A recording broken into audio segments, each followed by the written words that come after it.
হে everyone, সবাই কেমন আছো? আশা করি সবাই খুব ভালো আছো। তো চলে এলাম আজকে আরেকটা মিনি ব্লগ নিয়ে। এখন আমি কলেজ যাচ্ছি। কলেজে পৌঁছে অ্যাসেম্বলি হওয়ার পর এই ফার্স্ট ক্লাস শেষ হলো। এখন মনে হচ্ছে কিছু একটা খেলে ভালো হয়। টিফিন বক্স খুলে ভাবছিলাম একটু নিমকি বের করে খাই, কিন্তু বলতে বলতে দেখতে দেখতে ম্যাম চলে আসে, সেকেন্ড ক্লাস হয়ে গেল। ফাইনালি এবার আমি আমার টিফিন খাবো, তাই টিফিনটা বের করে নিলাম। টিফিনে নিয়ে এসেছিলাম ক্রিম কেকার, বিস্কিট এন্ড নিম। তারপর একটু বাইরের দিকে ঘুরতে বেরিয়েছিলাম, মানে আমাদের কলেজের ক্যাম্পাসে। বেরিয়ে দেখলাম এরা এখানে ক্রিকেট খেলছে, আর আমাদের এখানে ক্যাম্পাসে প্রচুর গাছ আছে, বিভিন্ন রকম ফলের গাছ, ফুলের গাছ। আচ্ছা, প্রতিটা ভিডিওর মতো এই ভিডিওতেও তোমাদের কিছু ভালো ভালো কমেন্টস আমি স্ক্রিনের উপর দিলাম। অনেক অনেক থ্যাংক ইউ তোমাদেরকে এত ভালো ভালো কমেন্ট করার জন্য। আচ্ছা বলো তো, এই ফুল গাছের নাম কি?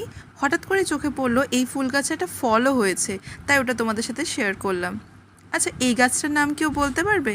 কমেন্ট করে জানিও। কি আজ গুরু পূর্ণিমা উপলক্ষে আমাদের কলেজে একটা ছোট্ট অনুষ্ঠান আয়োজন করা হয়েছিল, সেটারই তোড়জোড় চলছে। ভাবলাম তোমাদের সাথে শেয়ার করি। সব অ্যারেঞ্জমেন্ট কমপ্লিট হওয়ার পরে কেমন লাগছে একটু জানিও তোমরা কমেন্ট করে।